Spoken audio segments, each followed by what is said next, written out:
Tiens, vous êtes là, vous? Ah, salut, c'est Daron Moteur. Bah écoutez, oui, on n'est pas sur la moto aujourd'hui. Confinement oblige. Je vais tenter de répondre à une question qui me semble intéressante pour tout jeune motard, toute personne qui débute la moto, qui est encore en phase de cours ou qui souhaite faire ses premiers tours de roue sur route, en attendant évidemment la fin du confinement. C'est quel est l'équipement moto à acheter ou à se procurer pour bien débuter cette passion qui nous anime.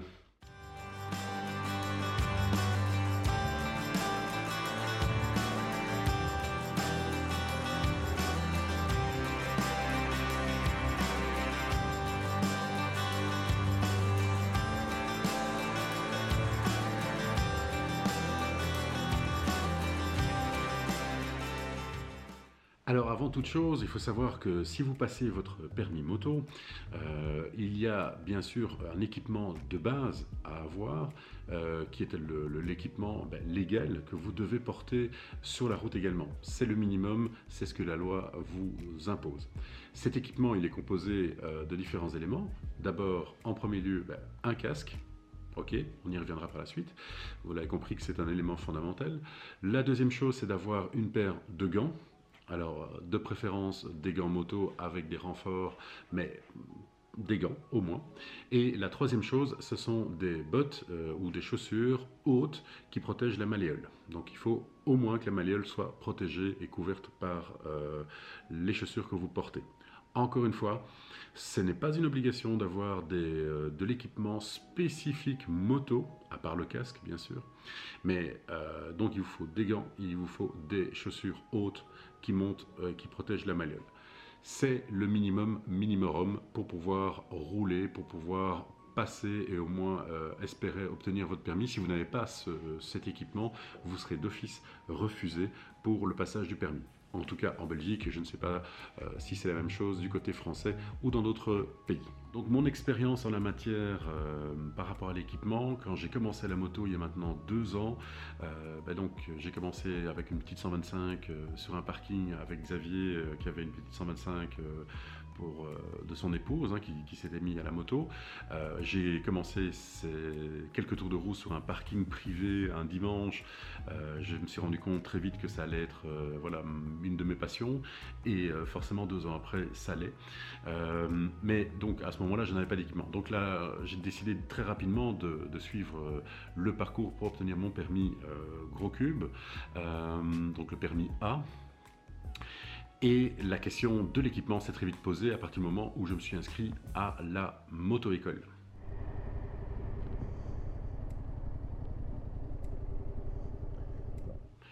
Alors moi j'ai fait un choix délibéré, j'ai directement acheté pas une combinaison, mais un ensemble d'équipements, donc veste et pantalon, en matière textile. Pourquoi le textile? Eh bien simplement parce que le textile me semblait être plus approprié à l'usage que j'allais faire de la moto. Donc à l'époque, je ne savais pas encore vraiment quelle moto j'allais acheter, je ne savais pas encore sur quoi j'allais rouler. J'étais sûr d'une chose, c'est que ça n'allait pas être une super sport. Parce que si vous optez directement pour une super sport, je vous invite d'emblée à aller vers du cuir. Il faut savoir que le cuir a un meilleur pouvoir de protection contre l'abrasion, contre les éventuels risques de chute, et vous serez mieux protégé avec du cuir en cas de chute. Et a priori, si vous achetez une super sport, c'est peut-être pas pour faire la même chose que ce vieux daron, c'est-à-dire faire un peu de route et un peu de off-road. On va reprendre par là. On va se mettre dans l'ornière ici. Voilà. Donc, la première question à se poser quand on choisit un équipement, c'est de savoir potentiellement qu'est-ce qui nous attire dans la moto et qu'est-ce qu'on a envie d'avoir comme machine par la suite. Donc la deuxième raison pour laquelle j'ai opté pour un vêtement textile, c'est la polyvalence. Donc j'ai acheté un ensemble veste-pantalon en textile de la marque Richard. C'était donc dans la veste et le pantalon, il y a 3 couches en gros, donc il y a la première couche, la couche extérieure qui est la couche principale qui va contenir tous les systèmes de protection, les coques, etc. En dessous, vous avez une couche étanche qui va assurer bien sûr l'étanchéité en cas de pluie. Et il y a encore une troisième couche qui est la couche thermique, qui est une couche qu'on va attacher. Donc tout ça s'attache avec des systèmes de tirettes qu'on va attacher en hiver ou quand il fait plus frais. Voilà, donc ça c'est la polyvalence que ce vêtement permettait d'offrir, qui me semblait être intéressante, étant donné encore une fois mon usage, qui allait être un usage en fait quotidien. Donc je comptais utiliser la moto tous les jours pour me rendre au travail. Voilà. Donc, ensuite, il y a donc bien sûr l'élément de sécurité qui est le casque. Le casque est fondamental, le casque est évidemment l'élément de protection par excellence. Il est bien sûr obligatoire. Donc là, on va retrouver aussi différents types de casques. Le conseil, encore une fois, et ça n'engage que moi et c'est basé sur ma propre expérience, là aussi, c'est faites attention à l'utilisation que vous allez faire de votre machine.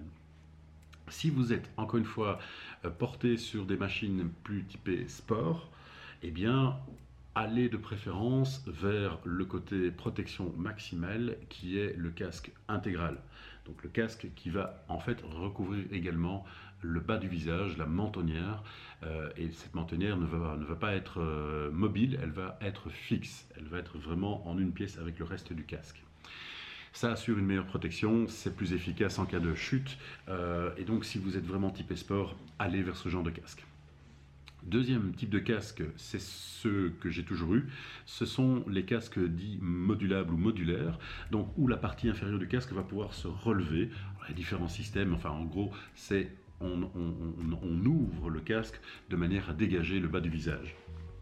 Alors, j'ai choisi délibérément ce type de casque. Pourquoi? Parce que, encore une fois, mon usage et ma manière d'aborder la moto me faisaient dire que ça allait être plus confortable en été, quand il fait plus chaud, etc. Et par rapport d'ailleurs justement au choix d'un casque, je pense que c'est super important, quand vous débutez, quand vous n'avez pas encore d'expérience avec un casque, de choisir celui qui vous correspond. Il faut savoir qu'il y a bien sûr différentes tailles dans les casques, hein, comme pour les vêtements, small, large, extra large, double XL, etc. Enfin bon, voilà, qui correspondent au tour de tête. Donc il faut prendre son tour de tête et vous allez voir une correspondance en termes de centimètres de tour de tête pour les casques. Maintenant, chose importante que moi j'ai découverte, c'est que chaque marque a ses particularités, chaque marque en fait correspond à une certaine morphologie. Donc, si vous vous basez uniquement sur le look du casque, vous dites « Ah, ça c'est un super casque », il vaut mieux vous rendre dans un magasin, l'essayer et demander conseil aux vendeurs et aux spécialistes qui se trouvent dans les magasins. Le choix du casque est fondamental parce que vous allez en fait peut-être aimer un casque, le design d'un certain casque, mais que ce casque ou que cette marque ne vous ira juste pas. Donc il faut savoir qu'un casque, quand vous débutez, vous allez avoir l'effet hamster au départ, donc il y a une pression qui doit s'exercer sur les joues, mais rassurez-vous, les mousses latérales des joues se donnent avec le temps. Par contre, ce qui est vraiment super important, c'est que vous soyez vraiment confortablement, je dirais, installé dans votre casque au niveau de la tête, du crâne. Et là, il y a des grosses différences entre les marques et même entre les modèles. La troisième catégorie de casques, ce sont les casques jet, donc casques qui sont pas du tout fermés ni fermables dans la partie inférieure. Donc, ces casques jet, pour moi, me semblent être beaucoup plus destinés à des scooters ou à des petites cylindrées. Sur une 125, si vous êtes en cycle urbain, un casque jet peut faire l'affaire. Mais dès que vous montez en cylindrée, je vous conseille encore une fois d'aller vers soit un intégral, soit un modulable. Alors un autre élément de sécurité qui est important, ce sont les gants. Les gants vous protègent forcément les mains, parce que le gant sur la tête ça marche moins bien. Non, c'est eux. Donc les gants, là aussi il existe plein de modèles différents.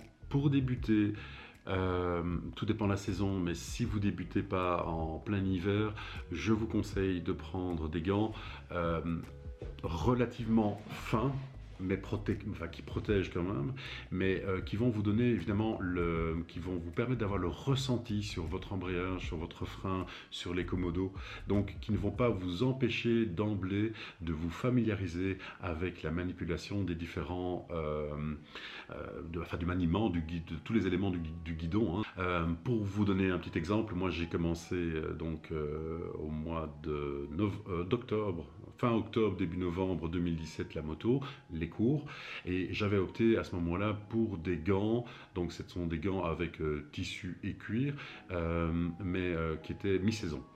Donc le mi-saison m'a permis de tenir relativement tard. J'ai roulé, je crois, en hiver avec ces gants mi-saison. Alors encore une fois, tout le monde n'est pas sensible de la même manière à la chaleur ou au froid. Moi, je ne suis pas hyper sensible des mains et je n'ai pas ce ressenti de froid qui me gêne. Voilà, donc si vous apprenez la moto, si vous débutez, privilégiez le confort, privilégiez la maniabilité. Je ne sais pas si ça se dit ça. Enfin bon, le côté maniable, vous m'avez compris. Donc, par la suite, si vous évoluez, si vous roulez l'hiver, à ce moment-là, il sera toujours temps d'acheter des gants hiver. C'est ce que moi j'ai fait aussi. Mais je les utilise finalement très peu, parce que souvent, et beaucoup de motards vous le diront, avec les gants hiver, comme c'est beaucoup plus épais, ou qu'il y a même parfois des systèmes de chauffe, on peut avoir des gants chauffants, hein, eh bien vous allez avoir une sensation moins fine. Et donc certains motards disent moi je ne parviens pas à conduire avec des gants hiver. Donc encore une fois, là aussi, il faut vous laisser le temps d'expérimenter et d'être à l'aise d'abord avec la manipulation de tous les instruments de bord, hein, j'ai envie de dire, pour que ça soit naturel, et puis après passer à quelque chose de plus gros, de plus épais, si vous avez froid. Là aussi, au niveau des gants, on va retrouver différentes matières. Vous allez avoir des gants textiles, vous allez avoir des gants cuir, vous allez avoir des gants mixtes textile-cuir. L'important, c'est quand même d'aller sur une paire de gants, que ce soit des gants été, des gants mi-saison, des gants hiver, qui assurent une protection efficace de vos mains. Les zones les plus sensibles, c'est bien sûr le dessus de la main, hein, toutes les phalanges ici. Bon, donc il faut un système de renfort à ce niveau-là. Ça, pour moi, c'est le fondamental, et un vrai gant moto ne peut pas y échapper. Ensuite, on peut avoir des protections au niveau du plat de la main ou de l'intérieur de la main, donc en cas de chute, et si vous mettez la main sur le bitume pour que ce ne soit pas complètement cramé. Donc là aussi, les bons gants moto vont couvrir avec d'autres matières résistantes à l'abrasion le plat de la main. Enfin, dernier élément de sécurité, ce sont les chaussures ou les bottes. Eh bien, pour débuter la moto, c'est toujours la même rengaine et la même question, c'est quel sera votre usage de la moto. Si vous cherchez à faire de la moto sportive, là aussi, choisissez plutôt des bottes typées sport qui vont protéger en cas de chute et qui vont assurer, avec éventuellement des renforts métalliques, un maintien et une bonne sécurisation de vos chevilles, de votre pied. Si, comme moi, vous voulez quelque chose de beaucoup plus polyvalent, ça va dépendre vraiment de votre usage. Moi, j'ai acheté quand même quelques paires de bottes et de chaussures en fonction de l'usage et de l'utilisation de la moto. Donc, quand je pars, par exemple, en balade ou en road trip, je mets toujours des bottes. Des bottes, soit des bottes mi-hautes, soit des bottes plus typées trail, quand je suis sur ma Suzuki, sur le V-Strom. Les bottes mi-hautes et les bottes typées trail, je les choisis également en Gore-Tex pour m'assurer de l'étanchéité. Donc ça aussi, c'est un critère important. Si vous avez les pieds mouillés, c'est pas très agréable, surtout si vous êtes sur des longues distances. Donc veillez à quand même investir un minimum. Le Gore-Tex coûte plus cher, c'est sûr, mais vous propose une étanchéité sur une plus longue durée. Quand je vais travailler, c'est un autre type de chaussures que je vais mettre. J'ai acheté des chaussures en cuir qui sont très typées ville, en dessous d'un jeans. On croirait que ce sont des chaussures de ville, mais en fait ce sont des chaussures moto avec renfort à la malléole. Au niveau toujours des chaussures ou des bottes, en été, j'ai acheté aussi une paire, j'en ai même deux je crois, une paire plus de baskets moto, donc qui ressemblent à des baskets de ville, mais qui, encore une fois, ont une protection moto et des renforts au niveau de la malléole. Donc il existe une multitude là aussi d'articles de choix, de possibilités, mais que gardez en tête que le maître mot, c'est l'utilisation que vous allez en faire. Alors, bon, l'équipement de base et l'équipement légal, c'est une chose. Je pense qu'il y a quand même quelques accessoires aussi intéressants quand vous débutez à la moto, qui sont intéressants donc à acheter ou à vous procurer. Pour moi, un élément essentiel au niveau de la sécurité, c'est un gilet réfléchissant. Il n'y a pas que des gilets jaunes, il faut le savoir. Donc, ceux qui sont pas très gilets jaunes, eh bien vous avez d'autres coloris. Il y a des gilets orange, il y a des gilets gris réfléchissants. Mais l'idée, c'est que dès que la luminosité est un petit peu moins bonne, de pouvoir mettre un gilet, parce que la visibilité est crucial quand on est sur nos deux roues. Deuxième accessoire qui me semble être intéressant à avoir, enfin en tout cas moi je le porte énormément, ça dépend bien sûr de la région dans laquelle vous êtes, mais moi j'ai acheté quand même un cache-colle. Alors j'ai commencé par un cache-colle étanche, mais bon voilà, il y a différents types de cache-colle, au moins un cache-colle tissu. Pourquoi? Mais tout simplement parce que les vestes moto, ce sont des blousons, il n'y a pas de colle, hein, donc vous allez avoir l'arrêt du blouson qui va venir ici, et puis votre casque qui va venir donc un peu plus haut. Donc vous avez quelques centimètres de vide. Et bon, voilà, moi je sentais le vent, donc dans certains cas c'est intéressant, même en été. En été aussi, quand moi j'ouvre mon casque, je mets devant la bouche un cache-colle. Alors je le mets devant la bouche, pas pour le froid, mais simplement pour éviter de bouffer les mouches, quoi. Voilà, parce que ça aussi, vous allez le constater, quand on roule, on avale les protéines. Mais oui, c'est comme ça, c'est comme ça. Finalement, et pour terminer, quel est le budget de tout ça? Au niveau du budget, bien sûr, chacun a ses propres moyens, chacun estimera ce qu'il souhaite acheter. Je n'ai pas de jugement à faire par rapport à ça, et je ne vous donnerai absolument pas de conseils en la matière. Simplement, quand vous débutez la moto, n'allez pas directement tout de suite vers du tout haut de gamme. Pourquoi? Parce que c'est à l'usage, encore une fois, que vous allez vous rendre compte si le matériel vous convient ou pas. Bien les amis, donc pour conclure cette vidéo, sachez que mes petits conseils en résumé, c'est acheter, si vous débutez la moto, achetez un matériel qui va être quand même un matériel qui va vous protéger, qui va vous donner une garantie de sécurité, mais n'allez pas forcément vers du tout haut de gamme. Ça n'a pas de sens quand vous débutez, parce que vous n'avez pas encore l'expérience du vêtement ou des casques, donc ça va venir et vous aurez l'occasion par la suite d'essayer et d'évoluer vers quelque chose d'autre. Deuxième conseil que j'ai à vous donner, c'est faites-vous conseiller.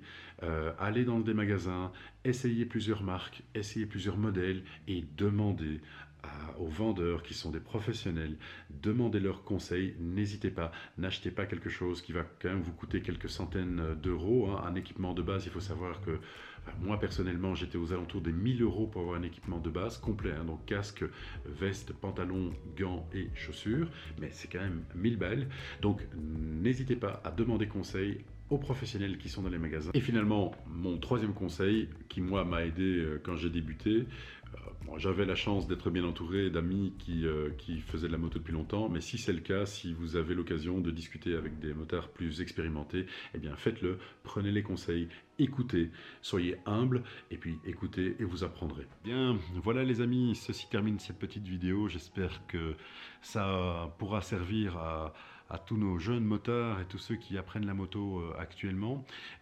Si vous aimez cette vidéo, n'hésitez pas, laissez-moi un petit pouce bleu, ça fait toujours plaisir. Laissez aussi des commentaires sous cette vidéo pour partager votre propre expérience, comment vous avez ou avec quel équipement vous avez débuté la moto, et activez la petite cloche pour être tenu au courant des sorties vidéo de ce vieux daron motard. Je tenais également à remercier du fond du cœur vraiment tout le personnel soignant qui fait un travail remarquable en ce moment. Et justement, ne prenons pas de risques, restons chez nous pour le moment. Ça ne sert à rien de faire une mauvaise chute et de se retrouver aux urgences pour aller surcharger des urgences qui ont d'autres chats à fouetter actuellement. Voilà. On se retrouve, j'espère, le plus tôt possible sur la route pour de nouvelles aventures, de nouvelles balades. Je vous embrasse toutes et tous et je vous dis à très bientôt.